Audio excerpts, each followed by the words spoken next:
अस्सलामु अलैकुम वरहमतुल्लाहि वबरकातुहू। इस वक्त हम हैं मस्जिद निज़ामुद्दीन औलिया रहमतुल्लाह अलैह की छत पर, और जैसे ही लेंटर पड़ा है उसके बाद से जो झमाझम बारिश शुरू हुई है तो तरी करने की ज़रूरत ही नहीं है। और ये बड़ा आसमान का खूबसूरत नज़ारा, आसमान भी दिखा दो, बड़ा खूबसूरत ये आसमान का नज़ारा है, बादलों का नज़ारा आप देख सकते हैं, बड़ा खूबसूरत नज़ारा है। इंशाअल्लाह ईद के एक हफ़्ते के बाद इस मस्जिद के लेंटर की जो शटरिंग है वो हट जाएगी और फिर नमाज बहुत अच्छे तरीके से शुरू होगी। सीमेंट का काम भी होगा, पत्थर भी लगेंगे, और इसके अलावा एक दूसरी मस्जिद के लिए भी इरादा किया है, और उस मस्जिद की जो जगह है वो तकरीबन 9000 फिट है।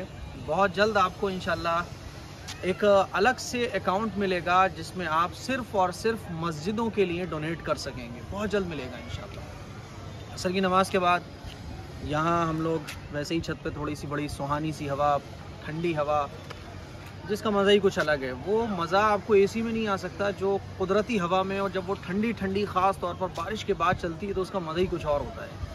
बहरहाल, और अल्लाह का शुक्र है सोसाइटी के ज़रिए बहुत सारे काम हो रहे हैं, और क़ुरबानी के दिनों में इंशाअल्लाह पड्डे ज़िबा किए जाएंगे, जानवर ज़िबा किए जाएंगे, और उनका गोश्त घर घर जाके गरीबों में तकसीम किया जाएगा।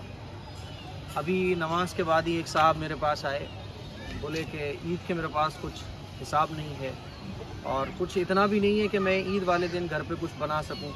तो मैंने उनसे कहा है कि आप मेरे पास आएँ इंशाल्लाह, क्योंकि इस वक्त मैं मस्जिद में हूँ। मैंने उनसे कहा कि आप मेरे पास किसी भी नमाज के बाद आ जाएँ घर पर, मैं आपको चेक दे दूँगा। अल्लाह का शुक्र है, AM कासमी वेलफेयर सोसाइटी के ज़रिए कल मगरिब की नमाज के बाद बहुत ज़बरदस्त बारिश हो रही थी, लेकिन मुफ्ती नदीम अख्तर साहब का मेरे पास कॉल आया और उन्होंने कहा कि ऐसी हैं जिनको बहुत ज़्यादा परेशानी है, उनके घर पे कोई हिसाब नहीं है, उनके काम धंधा बंद है, तो फ़ौरन मैं एक 5000 रुपये का चेक उनके घर पे जाके दे के आया। तो अल्लाह का शुक्र है, लाखों रुपया सोसाइटी के ज़रिए खामोशी के साथ इलाज में लोगों को दिया जा चुका है। राशन नहीं है तो उनके राशन के लिए दिया जा चुका है, और इस तरह से अल्लाह का शुक्र है सोसाइटी के ज़रिए बहुत बड़े बड़े काम हो रहे हैं।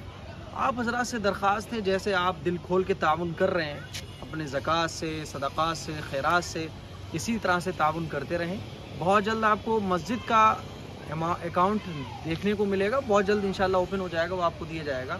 तो मस्जिदों के लिए भी दिल खोल के आप देंगे तो इंशाल्लाह मैंने इरादा किया है कि फ़िरोज़ाबाद में नहीं बल्कि यूपी में और आसपास के जो इलाके हैं जहाँ मस्जिदें बहुत दिन से उसी हालत पर हैं जिस हालत पर वो सालों पहले थी, बहुत सारी ऐसी मस्जिदें हैं।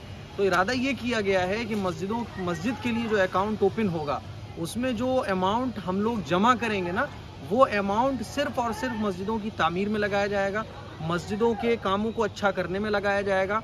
और ये सिर्फ फ़िरोज़ाबाद की मस्जिदों के लिए नहीं बल्कि यूपी की जितनी भी मसाजिद हैं, गाँव की, देहात की, और ऐसे इलाक़ों में जहाँ मस्जिदों की तरफ लोग मुसलमान तवज्जो ही नहीं देते हैं, उनकी तामीरात में वो पैसा खर्च किया जाएगा। और फिर जब ये सोसाइटी आगे बढ़ेगी तो इंशाअल्लाह पूरे इंडिया के अंदर ये सोसाइटी काम करेगी।